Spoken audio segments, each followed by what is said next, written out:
L'an dernier, Samsung avait présenté son grand retour sur le marché de l'informatique avec les Galaxy Book 2 et notamment le Galaxy Book 2 Pro que je vous avais présenté sur la chaîne. D'ailleurs, si ça vous intéresse, je vous renvoie vers la vidéo qui est juste ici. Et donc c'est naturellement que cette année, ils ont présenté la nouvelle version, la gamme Galaxy Book 3, en même temps que les Galaxy S23.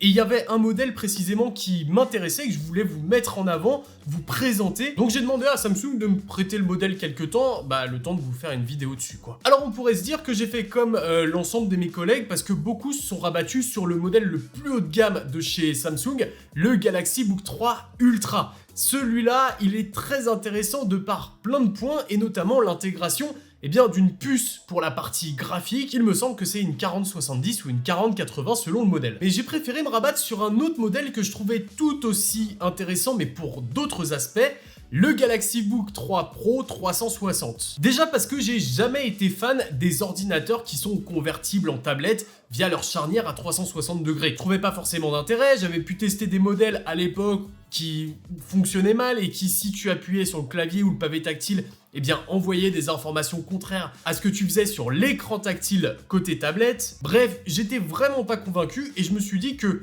avec ce Galaxy Book 3 Pro 360, c'était peut-être le moment de faire un nouveau test pour voir un peu ce que ça donne. Alors, je vais pas vous faire une expérience d'unboxing de fou parce qu'il n'y a pas grand chose dans la boîte. Oui, la boîte est jolie, mais c'est pas ce qui va nous intéresser ici. Vous allez dans cette dernière retrouver le chargeur qui est ici de 65 watts, il me semble, qui va vous permettre de recharger rapidement l'ordinateur et effectivement ça fonctionne bien.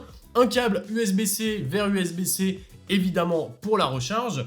L'ordinateur ici en coloris sable, mais il existe un coloris anthracite si vous aimez les gris un peu plus sombres. Ici c'est un gris qui tire un peu vers le brun, comme du sable finalement, et c'est plutôt joli. Et pour terminer, bonne surprise qui est livrée avec les ordinateurs 360 de la gamme Galaxy Book 3, le petit S Pen. S Pen qui, vous allez vite le comprendre, de par l'orientation 360 et donc tablette de cet ordinateur, va venir prendre en charge la pression et l'inclinaison du stylet. Donc ça peut être très intéressant pour les créatifs. Bon, le rapide tour du propriétaire aussi ici, ça va être très rapide. Sur la tranche droite, on a un port mini jack, un port USB type A et un port de carte micro SD. Et de par l'orientation créative de cet ordinateur, je suis déçu qu'on ne retrouve pas directement un port USB standard. Là, c'est du micro USB.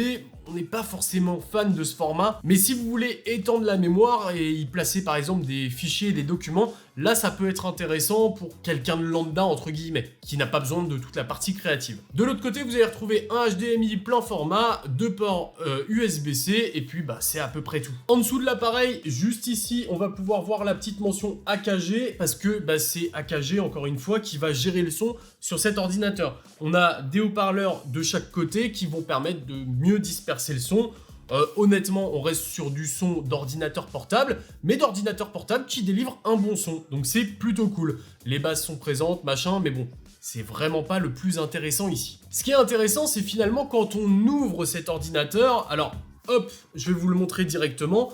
Ici, on a un écran de 16 pouces, exit la version 13 pouces qu'on avait l'an dernier sur les Galaxy Book 2 Pro. Maintenant, la version 13 pouces, elle est reléguée au modèle de base uniquement. Vous aurez donc le choix qu'avec du 16 pouces en 360 ou en standard sur ce Galaxy Book 3 Pro. Et la dalle du coup qu'on a là-haut, c'est pas n'importe quelle dalle, c'est une dalle dynamique AMOLED 2X capable de se rafraîchir à 120 Hz. Et la précision du 120 Hz est très importante, notamment puisqu'on peut l'utiliser en tablette. 60 Hz en tactile, c'est vrai que c'est pas super immersif, c'est pas assez fluide, et du coup très vite on se dit ça manque un peu de fluidité. Donc là, avoir fait le choix du 120 Hz, c'est une très bonne nouvelle et un très bon choix de la part de Samsung. Mais ça s'arrête pas là, parce que cette dalle, si l'an dernier on était limité à des dalles Full HD+, là ici ils ont fait un effort. On est sur du 2880 par 1800 pixels, donc en format 16 dixièmes pour afficher un peu plus de choses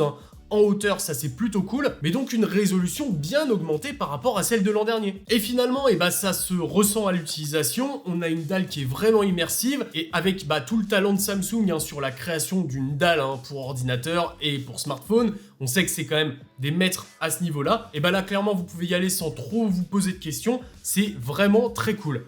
Par contre, on va quand même noter que Et vous pouvez le voir, hein, les bordures sont quand même assez épaisses, notamment en haut et en bas de l'écran. Alors, en haut, qui est ici la partie basse, hein, vu que je le tiens à l'envers, eh bien c'est pour placer la petite webcam 1080p, hein. Donc on peut comprendre. La partie basse par contre reste assez épaisse et ça je trouve ça assez dommage. Chose que je trouvais plutôt cool par contre, c'est le soin apporté à l'intégration de cet écran dans le châssis, avec les bords légèrement arrondis, hein, tout autour de l'écran, et ça amène un côté assez premium que j'aime beaucoup. Bon alors vous allez me dire que c'est quelque chose seulement design et pas forcément indispensable, mais je trouve que ça joue à la qualité globale du produit, et ça c'est plutôt cool. Sur la partie inférieure, on retrouve un clavier complet, avec le petit pavé numérique sur le côté, évidemment version 16 pouces, donc on a assez de place pour le placer, et ça c'est cool. Et la conception du clavier n'a pas changé depuis la dernière génération, hein, avec les Galaxy Book 2 Pro. On a toujours ce truc, j'avais fait une métaphore d'ailleurs l'an dernier, qui disait qu'on avait l'impression de taper sur un petit nuage. Et bah c'est vraiment cette sensation qu'on retrouve ici sur ce clavier, je le trouve très agréable pour la frappe, et vraiment, si vous avez jamais testé, rendez-vous dans une boutique où vous pouvez le tester, parce que vraiment je trouve ça très cool.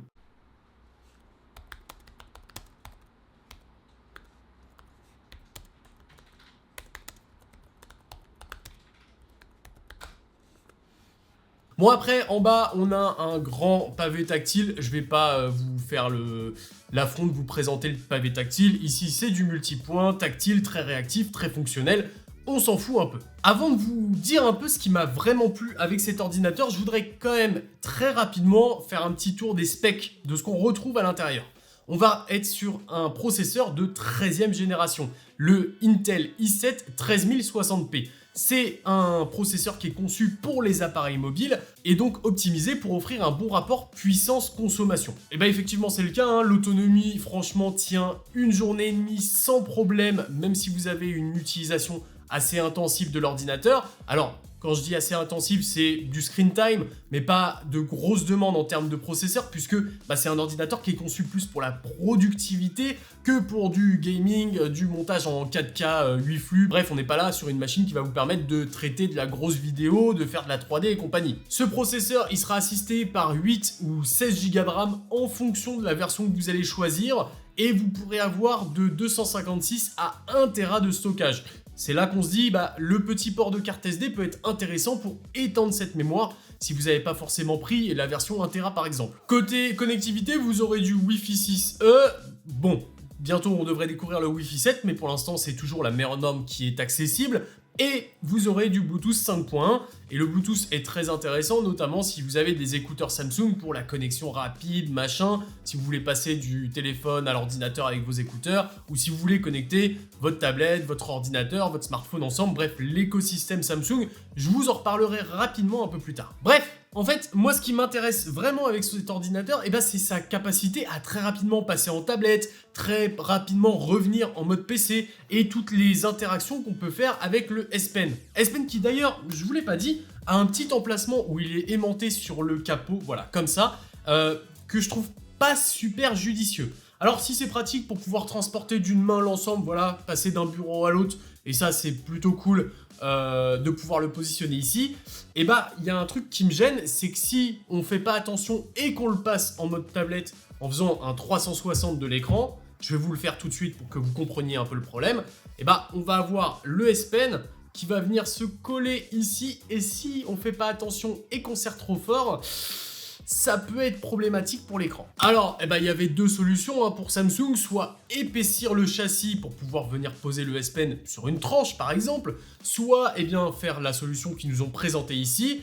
L'une propose un châssis plus épais qui est peut-être un peu moins mobile pour les personnes qui vont l'utiliser, l'autre protège un peu plus l'intégrité de l'appareil de façon générale. Bon, après, moi, je l'ai testé dans des conditions réelles d'utilisation. Je suis allé faire du texte, je suis allé faire un peu de dessin sur Adobe Fresco, je me suis amusé à faire du traitement d'image sur Photoshop, et hop, il me manquait un petit asset graphique, tu vois, une flèche pour la miniature, machin, j'ouvre Adobe Fresco, je fais mon petit truc au S Pen, bam, je l'exporte, je l'envoie dans Photoshop, je finis ma miniature, et ça fonctionne super bien, c'est super fluide, c'est super pratique de pouvoir passer du mode PC au mode tablette très rapidement, et puis même pour regarder du contenu ou naviguer sur internet et lire des pages, le fait de pouvoir transformer rapidement son ordinateur en tablette, et bah c'est un vrai plus. Finalement, j'ai retrouvé une expérience qui m'avait manqué et que j'avais pu avoir à l'époque avec ma Surface Pro 3. Ouais, ça fait un petit moment parce qu'on est à la version 9 aujourd'hui, mais c'est vraiment le même type de sensation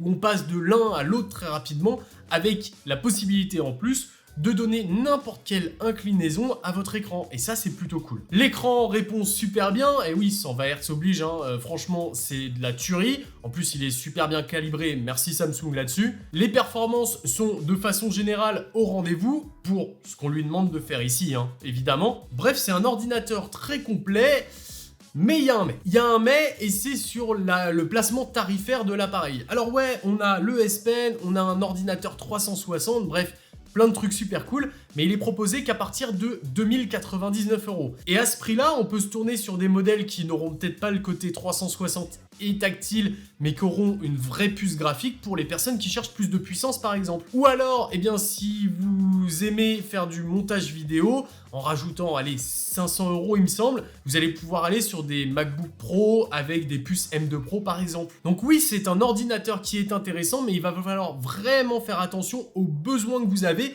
et puis à l'écosystème dans lequel vous êtes actuellement. Si vous êtes tributaire d'aucun écosystème, j'ai pas forcément besoin de vous proposer cet ordinateur-là. Vous pouvez aller chercher des ordinateurs dans des marques gamers, chez Asus, chez Lenovo par exemple, qui pourront vous proposer une meilleure expérience avec l'implémentation d'un GPU. Ou vous tournez vers le Galaxy Book 3 Ultra. Si par contre vous avez l'écosystème Samsung, que vous avez une Galaxy Tab, un Galaxy S23 ou S22 et des Galaxy Buds, foncez sur cet ordinateur. L'écosystème qui a été créé par Samsung ces dernières années permet une interconnexion vraiment puissante à l'instar de ce que peut proposer Apple aujourd'hui. Passer des fichiers de votre tablette à votre ordinateur, les modifier puis les renvoyer sur votre smartphone, tout ça en ayant toujours les buds connectés au bon appareil, c'est vraiment quelque chose qui fonctionne de mieux en mieux chez Samsung et qui finalement n'a plus grand chose à envier à l'écosystème d'Apple en termes d'interconnexion d'appareils. Là où je peux évidemment vous recommander à 100% ce modèle-là d'ordinateur, le Galaxy Book 3 Pro 360,